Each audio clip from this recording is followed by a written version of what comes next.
ఏంటండి నేను రాగానే మీరు పరుగు పరుగున వచ్చి సంధ్య గురించి అడుగుతారా అనుకున్నానే. తీరా చూస్తే అత్తయ్య గారికున్న శ్రద్ధ కూడా మీకు లేకుండా పోయిందేంటి?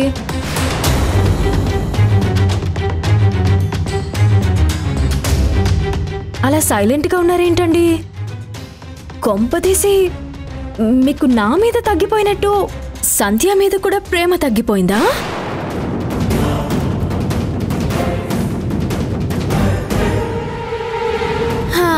ఎలా తగ్గుతుందిలేండి, నేనంటే ఆఫ్టర్ ఆల్ భార్యని, తను మీ ప్రేయసి కదా.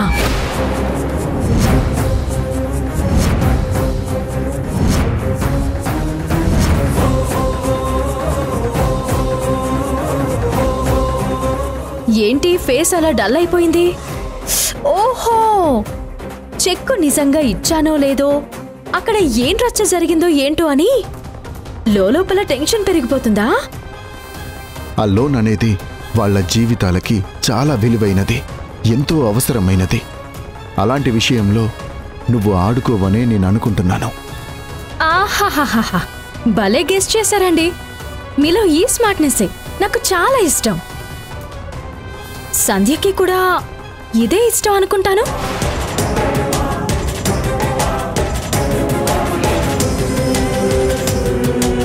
నేనైతే చెక్కు తన చేతికే ఇచ్చేశాను. ఇంక దాన్ని ఏం చేసుకుంటుందో తనిష్టం. చెప్పాల్సినవి కూడా చెప్పాననుకోండి, వాళ్ళకి గుడ్ న్యూసే, కానీ పాపం మీకే బ్యాడ్ న్యూస్.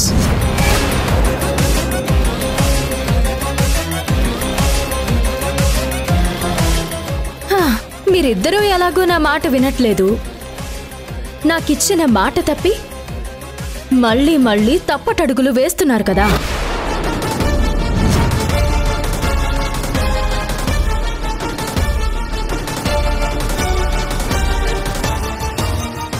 ఎంత అనుకున్నా భార్యగా మిమ్మల్ని, మాజీ ఫ్రెండ్గా తనని కరెక్ట్ చేయాల్సిన బాధ్యత నా మీదే ఉంది కదా. అందుకే ఇంకోసారి నా భర్త వైపు రావద్దు అని సంధ్యతో బిడ్డపై ఒట్టు వేయించుకున్నాను.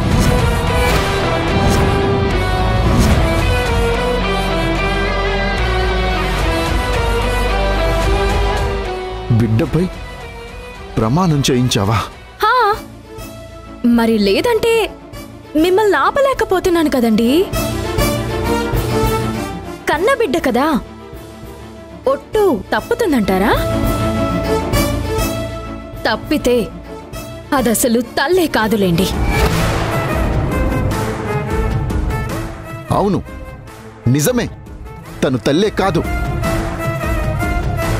తల్లే అయితే తను కడుపులో మోసిన బిడ్డని నీకెందుకిస్తుంది? తన ఆనందాలు, సంతోషాలు అన్నీ చంపేసుకొని నీ మొహంలో వాటిని చూడాలని ఎందుకనుకుంటుంది? నీ చేతిలో ఆ బిడ్డ తను చేసిన త్యాగం, నీ ఈ జీవితం తను పెట్టిన భిక్ష.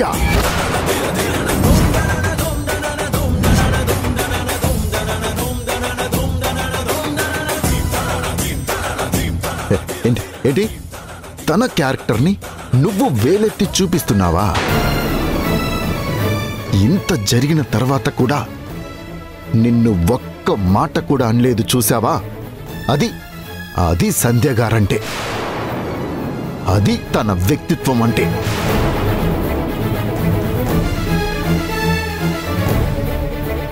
నువ్వు ఎంత ఏడిపించినా, ఎంతలా బాధ పెట్టినా నువ్వు హ్యాపీగా ఉండాలనే తను అనుకుంటుంది. నువ్వు చేసేవి, నమ్మేవి ఏవి నిజం కాదు, అన్నీ అబద్ధాలే. ఈ రోజు కాకపోయినా ఏదో ఒక రోజు నువ్వు నిజాలన్నీ తెలుసుకుంటావు, నీ కళ్ళు తెరుచుకుంటాయి.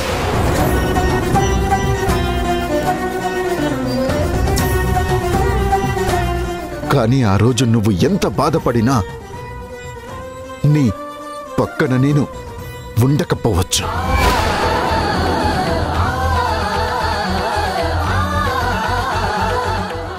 నువ్వు ఇంత చిత్రహింసలు పెడుతున్నావే, తను అంతలా భరిస్తుందే. ఆ సంధ్య గారు కూడా ఆ రోజు నీ పక్కన ఉండదు.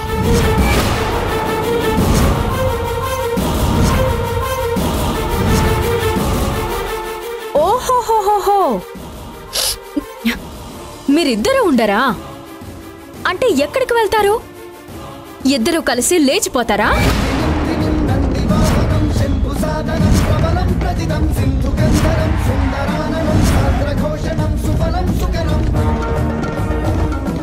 వేరే కాపురం పెట్టుకుంటారా?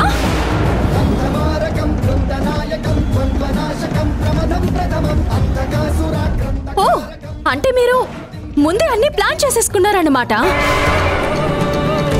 మీరు నాకు విడాకులిచ్చేసి సంధ్య శ్రీకర్కి విడాకులిచ్చేసి మీరిద్దరూ జంటగా కొత్త ఇంట్లో తోరణాలు కట్టుకుని కొత్త కాపురం మొదలు పెడతారన్నమాట. ఛీ, ఆపుతావా?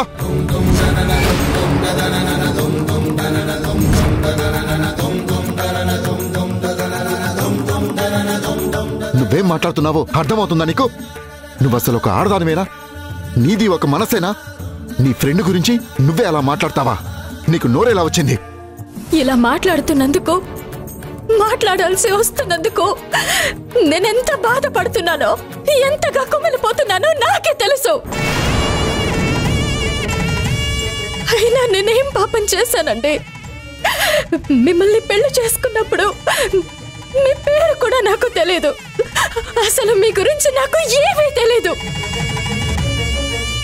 కానీ ముందు వెనక ఆలోచించకుండా ఈ ఇంటి కోడలిగా మీ భార్యగా అడుగు పెట్టాను. కారణం ఎవరో తెలుసా? ఆ సంధ్య.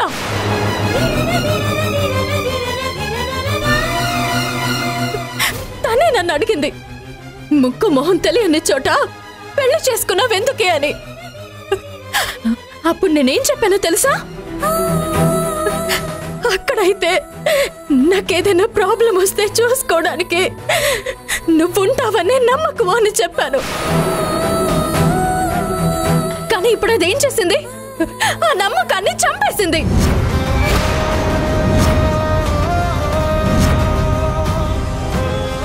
నా జీవితాన్ని, నా భర్తని నా నుండి లాగేసుకోవాలని చూస్తుంది. లేదు లేదు లేదు, సంధ్య గారు ఎప్పటికీ అలా చేయదు. అవసరమైతే నీకోసం తన ప్రాణాలు ఇవ్వడానికైనా వెనకాడదు. అలాంటిది తను నీ జీవితాన్ని నాశనం చేస్తుందనే ఆలోచన నీకెలా వస్తుంది? నీలో ఉన్న దయ్యం నువ్వలా ఊహించుకునేలా చేస్తుంది, నీతో అలా మాట్లాడిస్తోంది. ఆ దయ్యం వదిలే వరకు నువ్వు మారవు. సంధ్య గారిని ఒక్క మాట అనే అర్హత కూడా నీకు లేదు. తనొక దేవత. ఇది కదా అసలు విషయం. మీ కంటికి నేను దెయ్యంలాగా, సంధ్య ఒక దేవతలాగా మీకు కనిపిస్తుందా? అందుకేనా దాని వెనక పడుతున్నారు మీరు? అలాంటప్పుడు నాతో ఎందుకండి కాపురం చేస్తున్నారు? వెళ్ళి తననే పెళ్లి చేసుకోండి.